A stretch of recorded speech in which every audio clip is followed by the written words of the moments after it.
Well, hello, everybody. This is Reanimated, podcast about zombies. My name is Stuart.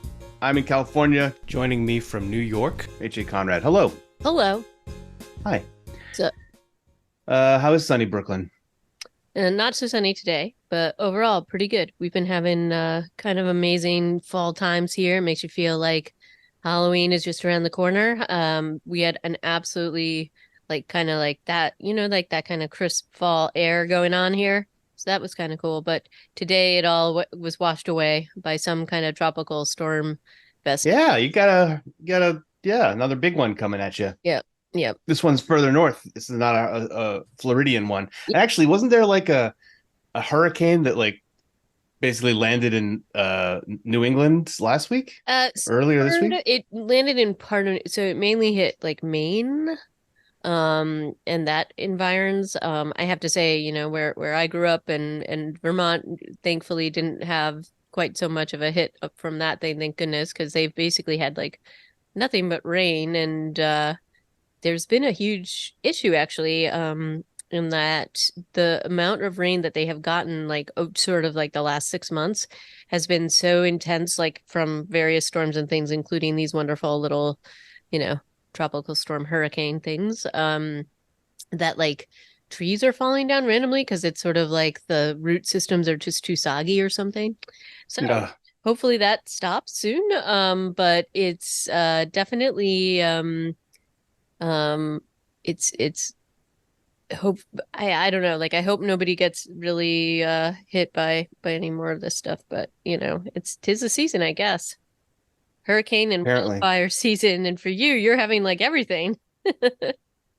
Yeah, we got our first atmospheric river lining up off of the coast coming down from Alaska. It's the good kind. The bad ones are the ones that come up from the equator because they come with monsoonal uh, elements like lightning, and that can set off wildfires themselves. But this one's coming from the north, tends not to have as much lightning, and should be a day of rain. And I'm looking forward to that. It hasn't rained here in many moons. So enough weather talk. Yeah, I know how people love that. Anyway, Well, but no, and I mean, as we're talking about, what are we talking about? we're talking about the Halloween season, the gloomy season, the sort of seasonal, like, getting ready for fall kind of thing. Um, Normally Is we would, today the is fall has officially begun, I think, hasn't it? yep, as We're of there. We made it. 21st we got there. But we usually see a lot of news items and other stuff leading in the ramp up to Halloween, and maybe it's a little early yet. Yeah, I think we might be still on the cusp of when we would expect to see a glut, but we certainly aren't seeing anything close to a glut. We're seeing very little slash nothing. Right.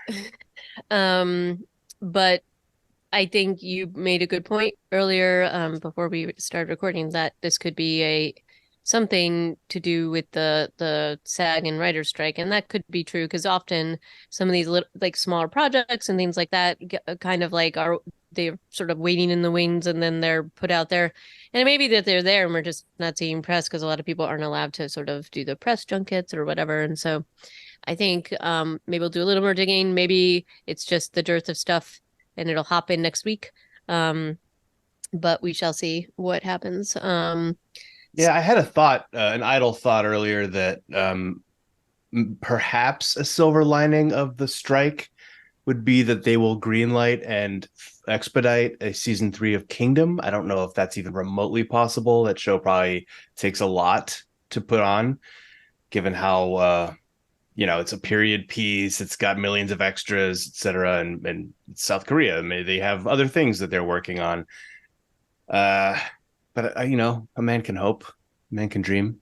mm, Certainly, there is no news about a Kingdom season 3, nor a Black Summer season 3, and that is even further away from being possible at this point, yeah. given that it's been 2 years since season 2 came out. Is that possible? More than two Is it years? really? Wow, I that's think kind of so. crazy. Yeah, I mean that cast they're not gonna stick around forever, uh, Mm-mm. if they're even still around. But I'm gonna stop holding my breath for that one. At least we have Zom 100 Bucket List of the Dead to fall back on after Daryl True, Dixon is true. done.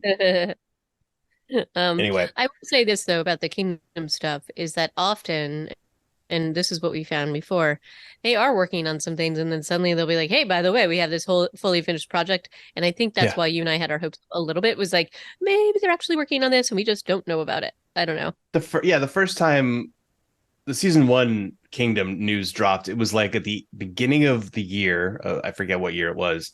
They're like, and it's coming out in 2 weeks. They're like, oh, Yep. that's So, great. so Look at those maybe floppy hats. that'll happen. Maybe that'll happen. And Yeah. I'll continue to hold on a little bit of hope for that.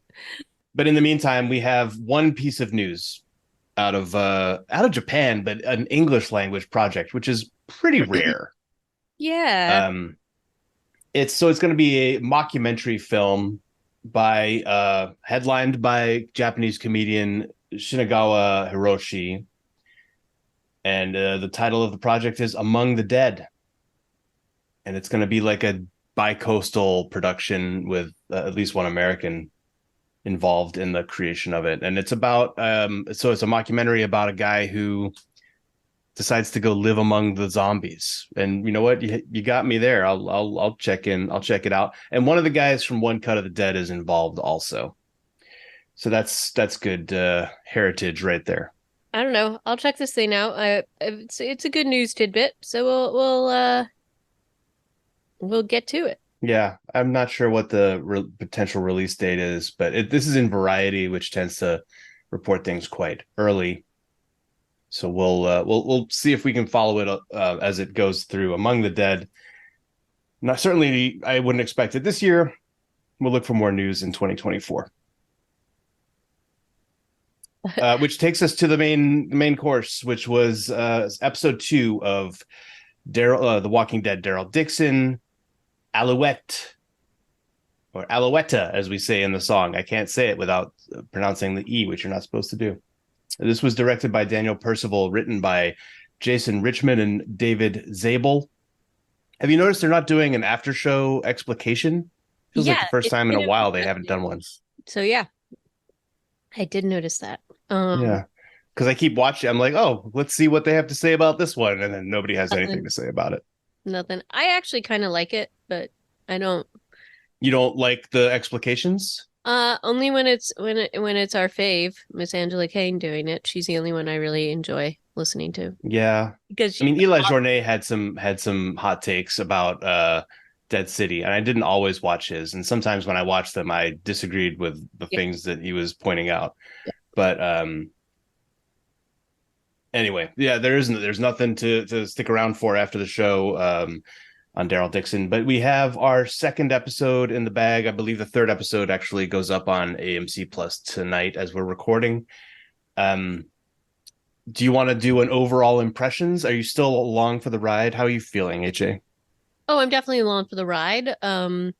I think that, and we always have a couple of criticisms here and there, and my biggest criticism is still kind of where it was from the last one, in that I think that there's some sort of like there's like one big, very obvious piece where this happens in this particular episode, but which is just, the big bads, somehow finding them and leaving, finding these like random clues Oh by my God, that was happenstance. that That was was that was that terrible. in fact, I laughed really hard and I almost texted you. I was just like, are you kidding me?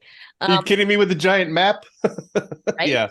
A giant map with Yeah. helpful, like very specific coordinates, and also by happenstance picking up a tape recorder, and it's always just in the right spot to hear that it's Daryl Dixon and whatever. Anyway, that aside, I did really love being able to see Paris pre Yes. saying You that know that was this is my favorite this stuff. was I what was so excited about this it. is what we were hoping to see. And we see like the one of the main characters, we see her impressions, we get her backstory, and a lot of her backstory in this particular episode, and a little bit of Laurent's backstory. And immediately, by the way, I called that one long before they showed it. I think everybody hopefully got that conclusion before it came to pass. But Which one? about Laurent The fact and that who he's he was, related to that he was Isabel? related to her, it's like, I mean, is that confirmed just from the end of this episode? Well, Maybe it is. it's pretty confirmed. It's heavily implied. Not heavily implied. I mean, he's Oh, she calls him Laurent at the end. That's right. it's pretty It's much very there. heavily implied. Extremely heavily implied. But seeing her like experience in Paris, and they have to. I mean, they really lean hard on the fact that she's a pretty corrupt and party person in Paris. A corrupt party person, the worst And I kind. think, and there's also like a convenient thing where somehow like she gets picked up randomly. This dude that she's connected with, Otto, I think is his name.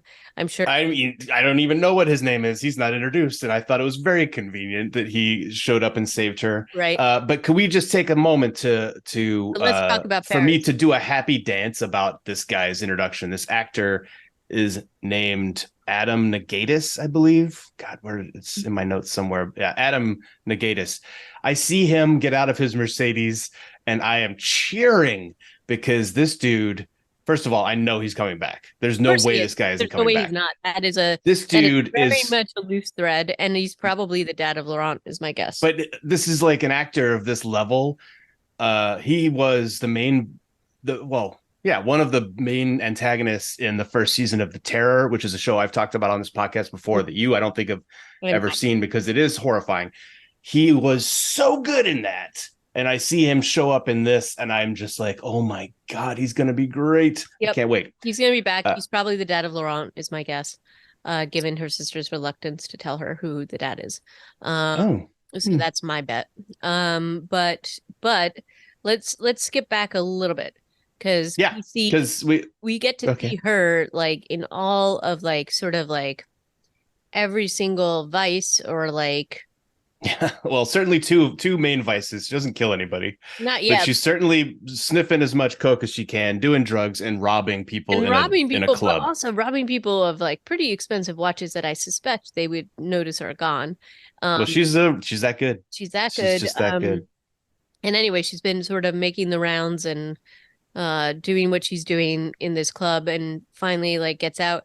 But we have some really amazing shots of the Eiffel Tower and Paris in general. And then I really loved how these things were sort of starting to unfold. And you have a couple of moments where you think maybe something's happening in the club and that's going to happen there, but it doesn't fully yet. And she gets out into the street and just like, it just starts to kind of like gain momentum. And the momentum. Exactly. You're right. Because that first incident on the street, she kind of like, she walks away. She's looking shaken, but she's like, crazies.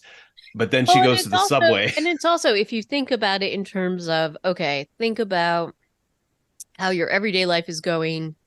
And if you see something that's a little bit like that has some dissonance, like, oh, this isn't normal, but it's late night in Paris. I'm out there.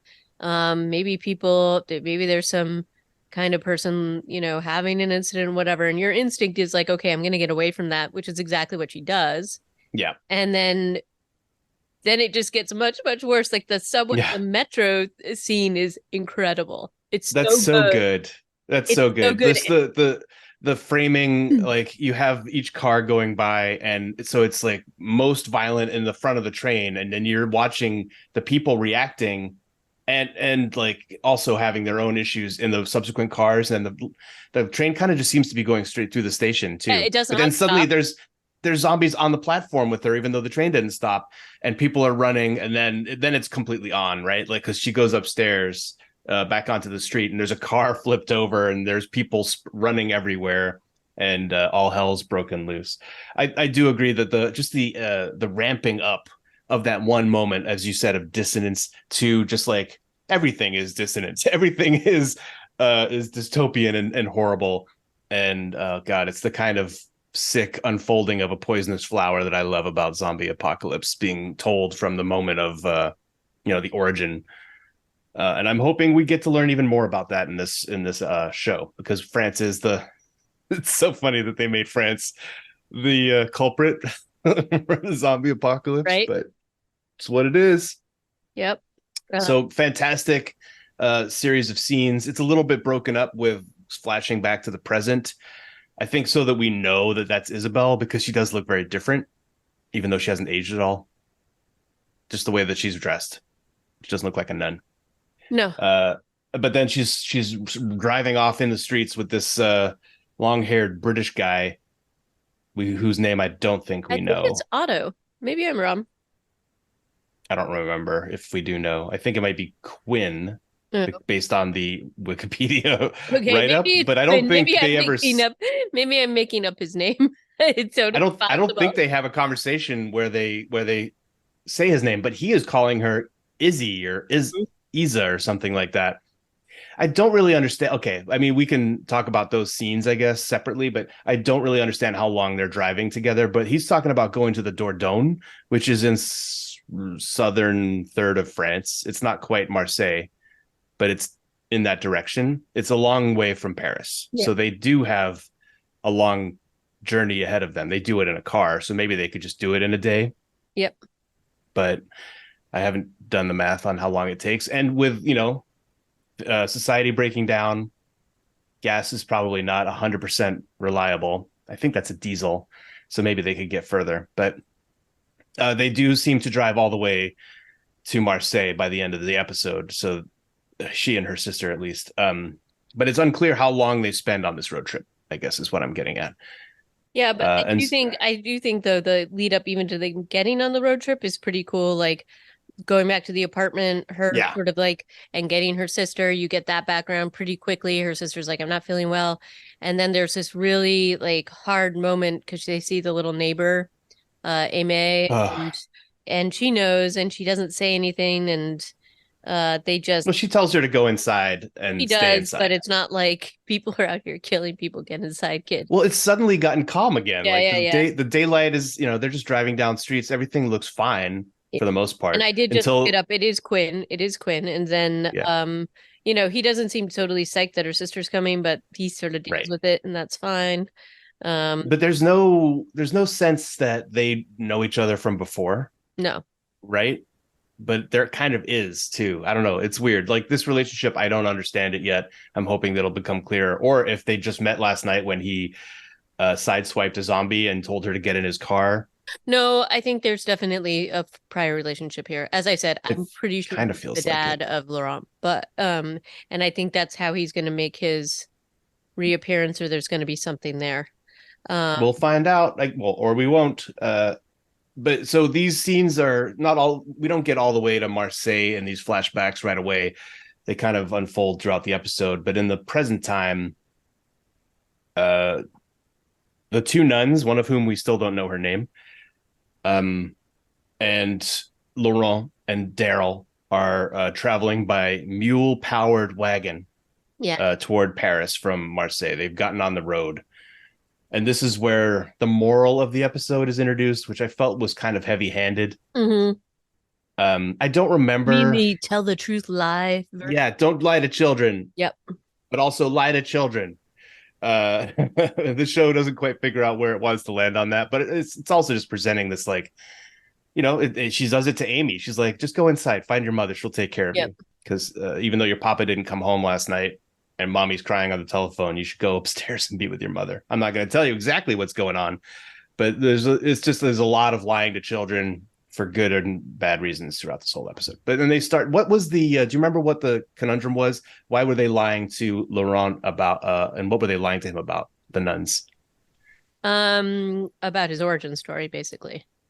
So they basically told him that, I mean, he knows that his mother died, but they told him and whether it's the nuns or whether it's Isabel, but told him that his dad was this like hero who won medals to help to save France from the Yeah, he trots all zombies, that out like later for the other kids. a lot of like hyperbole, and Laurent gets a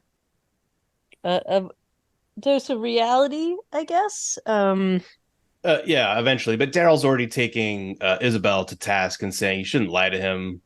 And she's like, "You clearly don't have kids.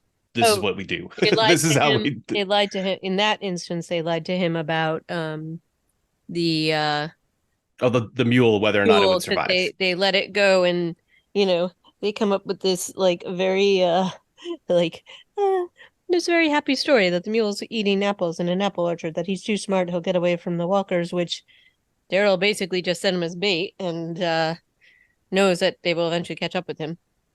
And Yeah, I you mean, know, there were a lot of zombies. I feel like Daryl could have taken them, but I I guess also in okay, France we don't know. We don't know when they're like special zombies at this that's point, so true. maybe he doesn't have the confidence anymore. He may, but not. But okay. The one thing that I didn't like about that whole scene and how it was set up, it's like Daryl is very like seasoned in terms of like all these things, everything that he has done in the past, he's done these things. He's had interactions with mules. So asking why the mule won't shut up or whatever, it's like, They don't have mules in Alexandria or anywhere. Those are all horses, all right, well, fine. and mules tend to be a little louder. Yeah, they I do, would but bet. like still, he's not like it's not like he doesn't know what's going to happen, that they're going to, I don't know. It just feels a little bit convenient, let's say. But anyway, that's just my take on it. I don't like how they conveniently act like Daryl is not the badass he is, or the Oh, okay. I mean, he does a lot of badass stuff in this episode. he does, but in this particular, that's what I'm saying. It like is a direct contrast to some other like this whole thing. There was not that many walkers. He probably could have just done what he was gonna do and been fine. But Yeah, all I good. mean, honestly, the tactical error was riding into this town with narrow streets and penned in on either side. That's what I'm saying. Like I Like, just don't buy that he would be doing this. But okay, fine for the argument's uh, sake, he did it. And and they follow this scene up with of a questionably yes, tactical approach with them walking through some forest, and suddenly they hear whistling, yeah, and whistling. and As I will say this, we always know whistling is never good. it's generally not Never good. But good. it was a jaunty tune as opposed to Oh, it a was Allouette. spooky savior It was Allouette. whistle. So But then he gets lured into what is so clearly an ambush. Like, I mean, maybe it's just my TV brain is working overtime, but someone fires an arrow at you, misses on purpose, it yeah, looks you like. don't Maybe follow not. them. You don't run after them down a hallway, uh, only to get beaten in the back of the head by a giant hammer. Doesn't show how they capture the others, but apparently they are all rolled up, and it turns out to be by children dressed up as plague doctors.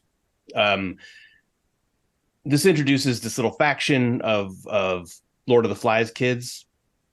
They are problematic for me. Um, in part because of their ages, their origin story, and why did they just roll up Daryl? I guess it was for supplies. He talks about them as being road bandits. Yep. So maybe it was, but then they didn't. They don't like they bring them in because they turn out to be nuns, I guess, and they can recite this prayer, and that impresses the leader of the group, Lou. Hmm. Um, Lou is what? How old do you think Lou is? I would say probably about 14 or 15. Yeah, maybe 18, and like a young looking 18-year-old. Yeah. She, as the origin story of this school, is a preschool where they've just been ever since, right? And the origin is that they were left there. Their parents never came to pick them up, and so they just stayed there with their teacher. There's 18 kids, I think she says, but many of them are under 10 years old. I don't know. Like, did they talk about how they got these younger children who were clearly born after the They apocalypse? said that they found them in the woods or they were abandoned. That's how they got the younger kids. And they just didn't keep the parents or the Well, no, adults. that And they the were adults not, that that they did not have adults attached to them, I just think is they were random. random orphans that they found Okay, wandering about or that rescued. that is helpful. And I'm sorry that I'm a little behind the eight ball because I was just like, wait, it's clearly at least 12 years, maybe no. If you take the timeline from the end of season 11 when Daryl rides off in search of Rick and Michonne, we think, or just something, as he likes to say on this show, it was 13 years after the first episode of Walking Dead, based on fan calculations. Anyway, it was like 12.87 years later. Uh, and so anybody who, all these kids, Laurent is another one of these people who was born basically at the beginning. He's like a Judith in that his age equals, Hmm. Z Day Yeah, in yeah, some yeah. on some level. Pretty much. Yep. So okay, that was not the mystery that I was thinking it might have been, but we do still have this troop of kids and they did have an adult with them, and they kind of still do in Madame Dubois. And so, the nuns are welcomed in because of their ability to recite this prayer. Daryl is called Father Daryl. There was a funny joke here where Isabel is like, yeah, he's, a priest from America. He doesn't speak French. And Lou is like, even after all this time? And Isabel just says, well, he's an American. Yeah, that's like, yeah, thanks. Throwing some shade.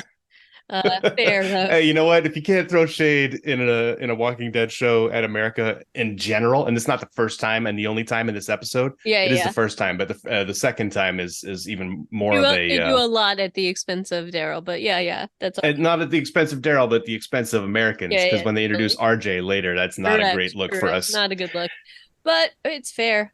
So anyway, um, so yeah, they have this whole like thing going on with Daryl and I do like how the minute they kind of think that he's a priest and they're nuns, the kids are suddenly like all over him in like a good way.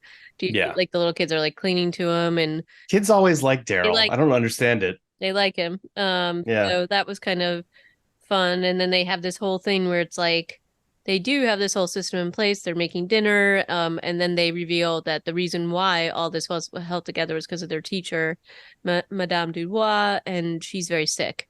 And this is like another piece where, you know, Daryl and Isabel and Sylvie, who we now know her name, Oh, it is okay. I missed that too. I guess I was not really paying close attention geez, this episode.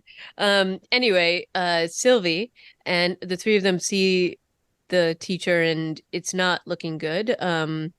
And but she's the reason why they've had this sort of way to survive and in a good way and they have these systems in place. And you know, they then sit down for this dinner and Daryl's prayer is pretty funny.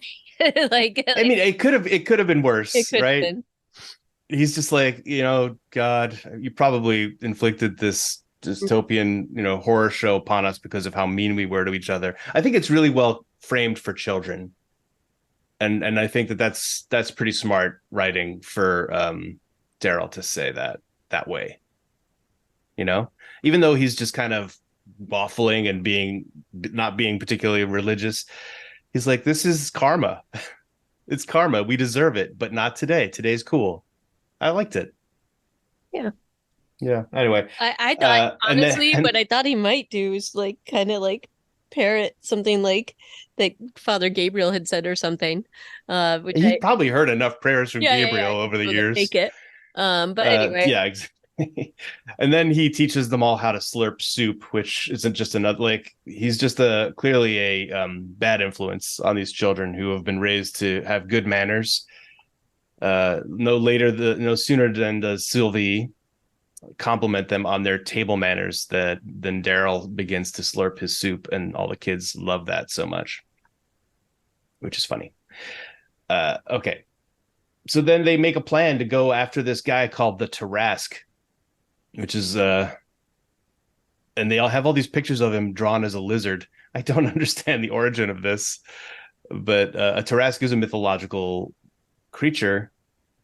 They've ascribed some sort of mythological power to this individual who lives in the woods near them and takes everything, like has looted all of the nearby towns and has all the medicine. Well, that's the presumption, is that he has all the medicine, and apparently he has some children there too, because they've sent kids there before. yep. 1 second. So yeah, the next day it's kind of Lou and Daryl set out, but leaving Laurent with Isabel and Sylvie. Isabel and Sylvie are there kind of like caring for the comatose Madame Dubois. I was convinced that she was going to reanimate as a zombie this entire episode. Me too. I kind of thought that was I'm gonna kind of be glad that didn't happen. That was like like to see that wreaking havoc amongst these children would have been kind of traumatic. So I'm glad they didn't do that. agree. It's traumatic enough to like have this community of kids. I mean, they could have had it like where the kids were more than able to take care of themselves, which you would hope, but they didn't even go there. So that was good. They just really had the older kids in situations of direness. Um, but Daryl and Lou kind of make their way to this castle. I think there's other flashbacks happening in between lots of these scenes, which is why it's a little bit broken up in my memory too. Um, but Daryl has basically lied to Lou about why he wants to go to the Tarask, and that's what he really wants is a horse so they can get back on the road and get home / to Paris. He and Isabel have had some disagreements about the route that they wanted to take. She's trying to persuade him to go a different way, right? Isn't that what some of the discussion is at the beginning of the episode? They're Yeah, looking at a like map together. He's like, Paris is the key, and she's saying something different. yeah, like so she tries to like talk about um like how the plan has changed and they should go in a different direction, and he's like it's just going to take longer. He really just wants to get to a radio. He wants to get back home. Yeah, I don't I think she doesn't want to go back to Paris, maybe because she's worried about Quinn. I have confirmed that it's definitely his name, not Otto. I don't know where I got that from. But like, or maybe it's like her memories. We definitely see a lot going on with like her memory of her sister, and this whole thing that they did when they ended up at the monastery or the convent, the Abbey. the Yeah, abbey. So, and I do think that it's implied just based on her interactions with Quinn that there's things that we don't know that I think will probably be revealed, that probably what we have seen of her behavior and just in general is probably just the tip of the iceberg. So there might be some things going on there in Paris that she does not want to confront. And so there's that as well. yeah. Um, We can imagine she's got plenty of baggage in Paris, although most of it should be dead by now because I mean her lifestyle definitely was a scorched earth True. sort of approach before, so she might run into some people in addition to this Quinn guy who she had wronged in Yeah, the that's what I'm thinking is that there's got to be yeah more to it than just him, like, and yeah or could that be. he's part of a larger something going on. And that she might not have just been chilling at the Abbey this entire time. She might have already been back to Paris for other Right. reasons because she's part of this network. Right. And the thing Um, that really struck me just about their interactions, I mean, we don't get too much from him in terms of what's going on. There's a lot of mystery there. We don't really understand what his role is, other than the fact he says something to her right before she steals his car and runs away. That, he always takes care of her, doesn't he? He also seems to have a pretty deep bench of connections and resources, enough so that they're going to be able to be safe during this for as far as she knows, like wherever they're going. um he's making some comments about it, so we don't know exactly what the situation is, but he is very much like, we're not going to take your pregnant sister. yeah, So like again, I still suspect he's probably the dad, but hard to know. It could just be he did not want that baggage. So I think we're going to find out a lot more. I think he's going to reappear and it's probably going to be awesome.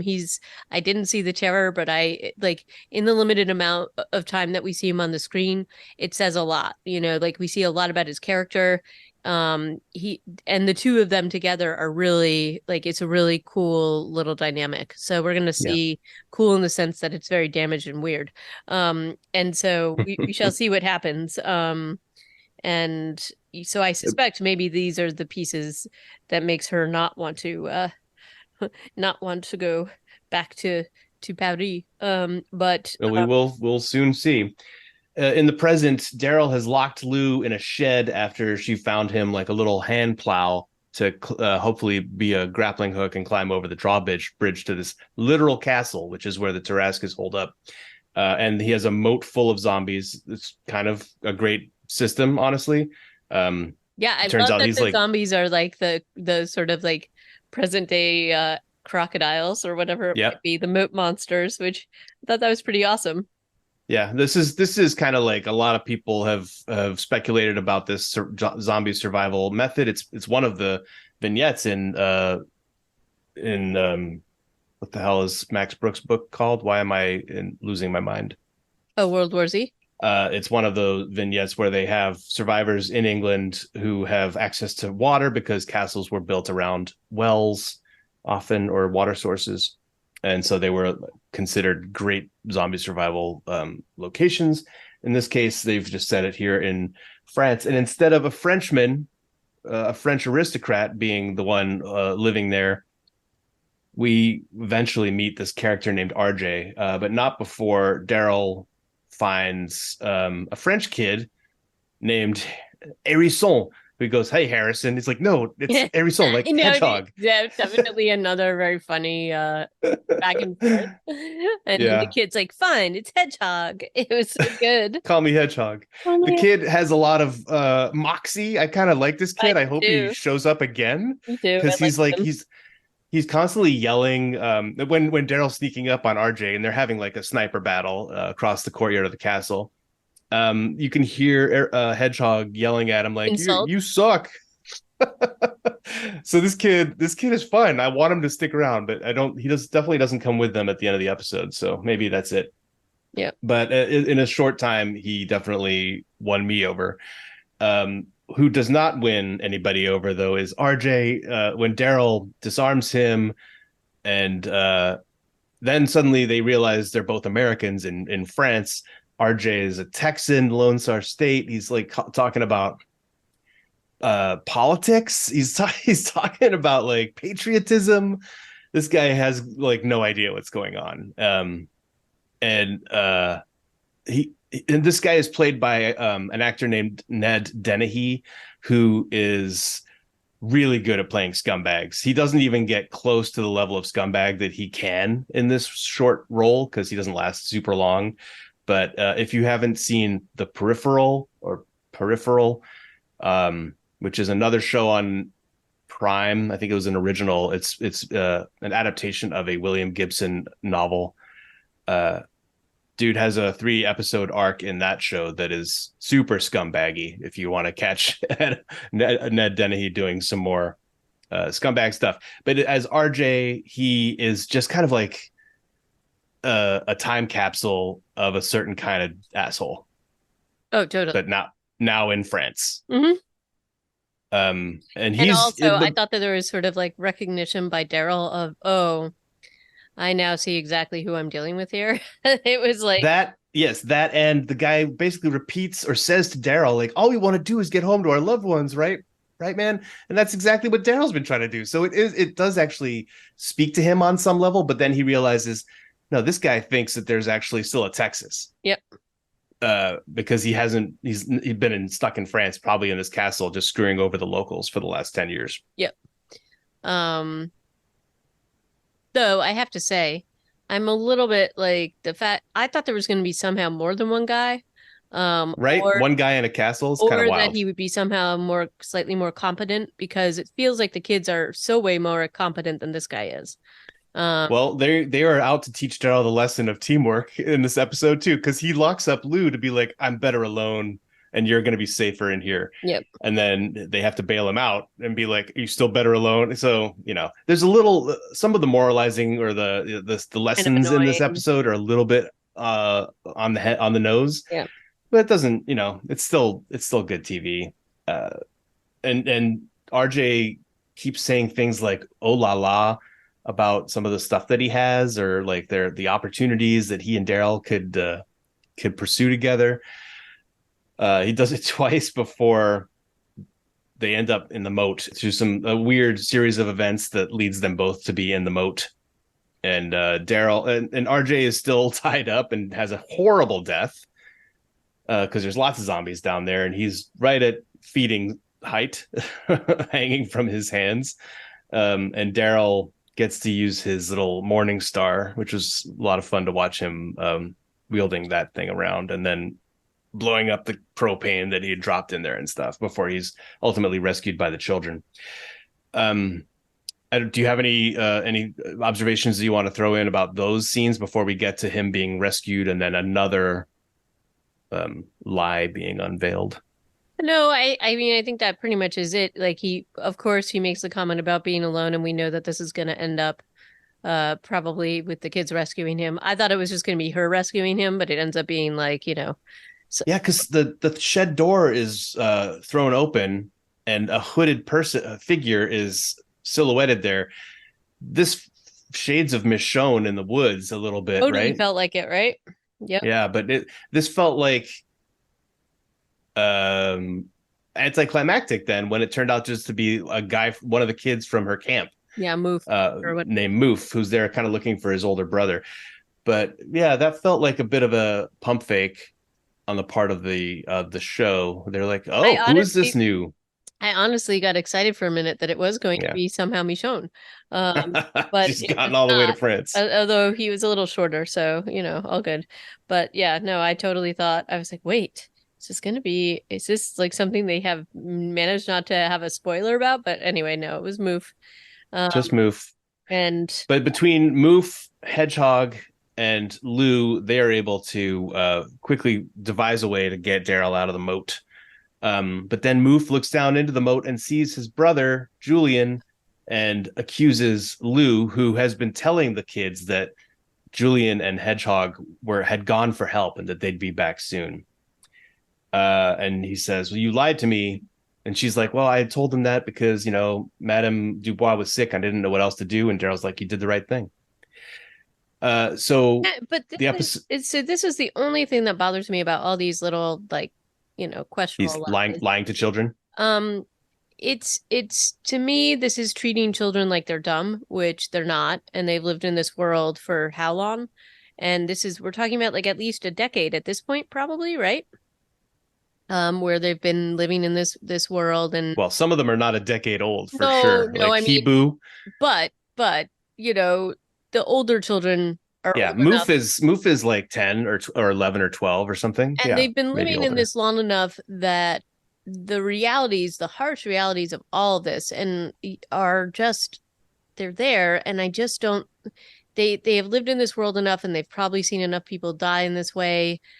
Similarly, well, maybe Laurent is a slightly different case because he's been very sheltered in the Abbey and maybe hasn't seen a lot. Although he did see his father die, like the meaning the priest, Père Jean, Père yeah. Jean, saw him turn into a walker. So it's like he's not entirely innocent about what the world is out there, and then for them to so easily believe, and maybe it's that they're just believing because they want to believe, and that's fine too, but it feels like there is a naivete surrounding this storyline that it's hard for me to fully accept that these children aren't going to be punching holes in some of this. Like, I think Moof, maybe like he really was in denial that his brother's dead, but the fact that he just bought this thing that, oh, they're out on a thing and they're coming back, like she's the only one who came back, right? Like they've seen this before. They've seen people leave and die, and Yeah. so that felt a little, to me, that storyline piece felt a little forced. And similarly with Laurent, I mean, I guess that's sort of where they're going with this story, is that there Yep. is an innocence that's going to be lost here, and that is being lost, that some of this was done out of protection for him, but he's not a dumb kid. Like he's And not. unfortunately, the cost of this loss of innocence is that he doesn't really trust his caretakers as much as Right, he used to. right. So, yeah, honesty probably would have been a better policy in both of these cases, and that's ultimately the moral that we're looking at. Because when by the end of the episode, as they're leaving the school, Laurent is like, I don't want to even go with you guys. You guys, this is dumb. I don't want to. This is dumb. But Moof doesn't really give. He basically just says, "Look, you can't leave Julian like this. You have to shoot him." And while Lou is about to do it, Daryl bails her out and puts a crossbow bolt in Julian's head instead, saving her from having to do that, which she was not looking forward to doing. Right. But that's like the end of the moral lesson for Lou, is like, oh, you lie to a kid, you're gonna have to do something you don't want to do. Right. And whereas the grown-ups, I think, are gonna still reap the whirlwind of having lied to Laurent and having raised him in this sort of sheltered way. And yeah, he is way more naive than anybody. Like, and he starts to get a hint of that when all the other kids are laughing at him as he's reciting all the bullshit that his caretakers have been telling him his whole life, like that my dad joined the Foreign Legion and won medals in the zombie wars. And they're like, oh, come on, man. Yeah. Sounds made up. Well, what they say is like, what was your father, the Count of Monte Cristo? Yeah, Which is like, yeah, you know, it's good fantasy. And then they do, yeah, like, and oh, the whole thing, the Mork and Mindy thing too. Oh, that was great. I really wanted more exposition on the Mork and Mindy religion that they were that they were doing. They were like, yeah, I mean, it was actually kind of sweet. But and I liked that Daryl recognized it because he's American, but that Isabel was like, and Sylvie were like, what is this? Like it was pretty funny. So, so I think it's like one episode that they have that they all just kept watching and have some kind of bike rigged to it to do the power source, I guess. But yeah, that was kind of funny that they have this whole thing surrounding it, and even when their teacher finally dies, um, their sort of memorial and Laurent is like Nanu Nanu, and they're all like Nanu Nanu, and so this weird thing surrounding this, which I thought was actually kind of sweet and awesome. Yeah. Uh, No, that was amazing. Um yeah, and yeah, that was interesting that Laurent was just trying to get in with these kids too. Like he felt like an outsider for half of the episode, gets his way in there again by saying, "Oh, Hebu, my what do you say? My mother's with the angels too." And yeah. then he's like welcomed back in, and then suddenly he's starting to lead them through Nanu Nanus together. Fantastic stuff. Yep. But he doesn't want to go with everybody or with the nuns and Daryl when they're ready to leave. They don't really have to work too hard at it. They're just like, come on, man. And he's like, oh, okay. And he kind of goes with them. It's not that easy with my children. I wish I could figure out a way to do that. When they say I don't want to do something, it's usually like, all right, I will have to pick you up and carry you to the place. Luckily, Laurent is a little less headstrong. But then Daryl gets down off the wagon and is walking with Laurent, and I'm trying to remember, did they have any dialogue I don't at the very know. end of the episode, or is he just doing that to be near him? He says no one ever called me special when I was a kid, Oh at yeah, least yeah. not in at least Not in not a in a good good way. way. I don't want to be special, says Laurent. And then yeah, Isabel's just flashing back to his birth, which was horribly traumatic, and the reveal that this kid was born out of a dead mother, a zombie, like a mother who had died and reanimated, is kind of insane. Yeah. And that's the whole thing, like why he has this mythology around him. And I was like, this is where they're going, that he's this like he was born while she was turning. They get him out. And I mean, Father Jean saved his life. Got him out. And then, he's handed to Isabel and she walks down this like line of nuns hanging out there. And then, Some crazy visuals there. Like yeah, the door opens. Père Jean is basically actively doing an exorcism on yep. zombie Lily, his mother, on Laurent's mother, as Isabel holding the baby walks through that corridor of nuns, all doing making the sign of the cross at them, until she ends up in a room with a statue of a Saint Laurent, who is carrying a big spatula. What is up with that? I don't understand it. Uh, and there's like, oh yeah, I guess that's who you are. Who is Saint Laurent? What do we need to know about this guy? Well, what I was going to say, one interesting thing about this scene with Père Jean is that he knows what's happening to Lily, or they have an idea when they see the bite and they're prepping her for, childbirth. There's looks exchanged between them, between all the people that are helping, where I think that they know what's going to happen to her, or they know that something they have seen either the walkers or whatever it is, and they know that maybe it's transmitted by bite, which I find interesting because you know it seems like this is somewhat new. Like that this is a new situation and they're sort of isolated, so you would think that they wouldn't know as much, but clearly they do. So when she is struggling and she dies and her sister said, Isabel says, oh, she's still, twitching or whatever, they're like, Yeah, they're like, get back.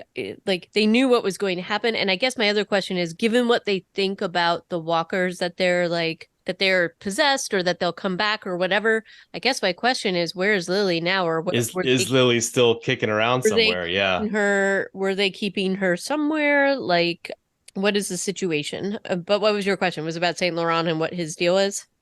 I guess the big spatula is actually how he was killed. In his The martyrdom, he was gridiron, cooked. right? He was Like, cooked to death. yeah, yeah. So fantastic stuff. That's But he horrible. is a patron saint of children, I think. Am I wrong about that? I He's a patron saint of comedians, archivists, librarians, students, miners, tanners, chefs. because it's Lots of gridiron. That's a little locations. dark. That's a little dark. Oh my Yeah, gosh. yeah. Roasters, the poor, and firefighters are all his Oh, patron saint like professions. oh my gosh. This is really rough. Yeah, it's not a great story, but it's Catholicism after all. So what do you After expect? the martyr had suffered pain for a long time, the legend concludes he cheerfully declared, "I'm well done on this side. Turn me over." Yeah, Oh, it's weird that he's a patron saint of cooks. That's really messed up, chefs. yeah, Oh gosh. it's messed up. But maybe that's why he's the patron saint of comedians as well. I don't know. And speaking of comedy, so after this scene with Daryl saying nobody ever called me special, and Isabel and goes back into the birth scene, and they have that amazing shot of her walking through all the nuns. We flash, I think, again to Caudron, who's now walking around the abbeys, looking at the bodies of his dead men who were not buried. I kind of appreciated that. Mm-hmm. The only buried and The nuns. handled the dead of the nuns. But then he does find so conveniently the tape recorder that Daryl had left his message on, Back saying where spot. he's from, what his name is, and then walks over to this giant map with the red thread go and the radio frequencies that they're going to be on. It's so bad. It's so bad. Like, why couldn't they just have one fragment of it be left, not the entire thing? The entire plan, right? Which they have, apparently have another copy of on the road with them. Like, come on, guys. But why would you? I mean, okay, you know you're leaving this thing behind. You know that these guys are probably going to go into like, why would you leave this much evidence or clues about what you were about? You just And wouldn't. Kudron got away. Like you just He's wouldn't. still alive. That is all the answer. Like you just wouldn't. That is the answer. But anyway, Yeah. I guess we have to It's accept it because that's what they're doing. what's happened. Not something that I'm really on board with. I'm hoping that they don't do more of this BS, but that's the one thing that just really stuck out as a negative for this episode. Otherwise, I really Yeah. actually liked a lot of the things in this. I did like the backstory about Laurent. I did like the backstory about Isabel. I don't know why she wouldn't tell him his true backstory. I mean, I guess it's dramatic, and this is why they think he's special and all of this kind of mythology that they're building up around him. Yeah, maybe she just like got bit by the the religion bug a little too much after she became a nun, and she can't bring herself to do it. But she at some point she was a very practical thief in Paris. So we know that she has a different skill set and a different mentality, at least, Yeah. or she has had one in the past. So we'll see as her character will probably evolve. Now that Sylvie has a name, I'm really hoping she doesn't die right away. I kind of want her to stick around. I think she's the little girl in the Abbey after She you is. see her really briefly. They She's like call her Sylvie, so I think it's her. Yep. they do. Oh my gosh, how would I missed so many details this Stuart, episode. how did you watch this, my friend? It was a third screen scenario. Ah, there you go. I was taking notes, but I, All whatever. right. I have another Not my question. finest. I have another question for you because I did watch it once with out, and then I watched it a second time with subtitles. Because I needed the subtitles.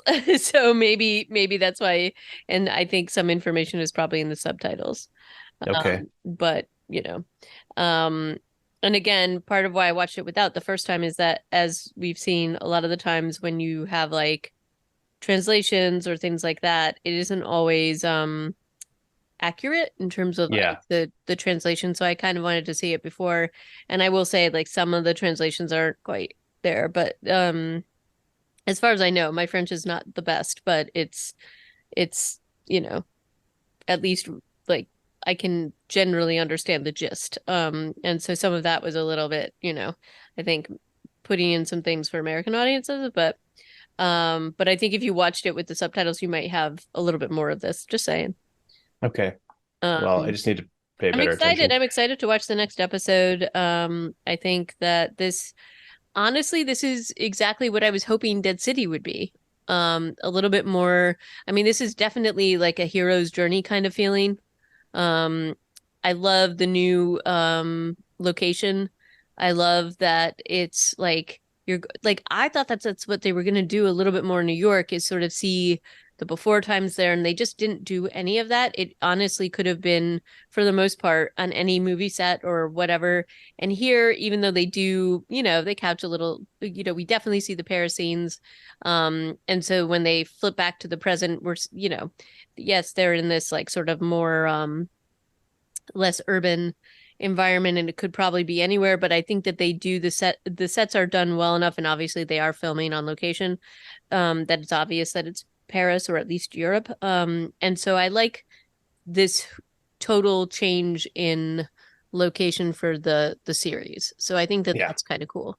And I do like generally how the story's going. I mean, the holes in the plot holes are annoying, but they're not.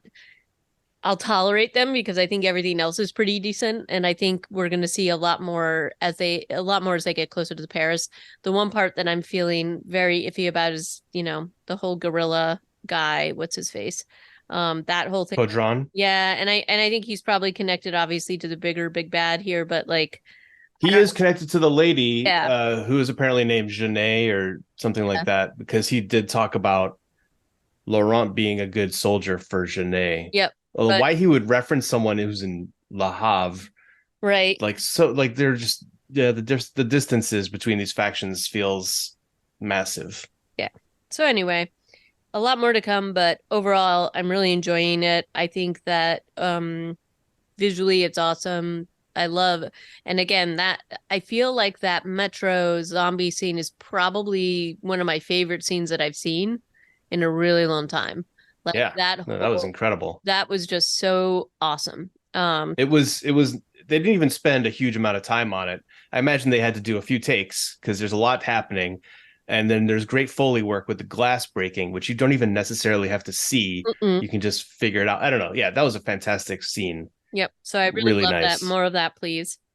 I like that they named their mule Asterix Yeah. and RIP Asterix. I don't think we actually said that, but yeah, when Laurent finds the I body of the know. mule, that's where his world comes crashing down. Oh, And he's like, Laurent. "Oh my God, you've been lying to me." So we'll find out how he does in future episodes. I'm hoping that they don't get to Paris next episode. I think they do, but I would be happy with one more on the road Yeah, episode, agree. Agree. because I'm a little worried that Paris will feel like Dead City, and I don't want it to. Yeah, agree. I'm worried. I'm Um, worried about that too, but maybe we will see a little bit more of what we saw in this episode. So we'll have to wait and see. Um, but anything else to add?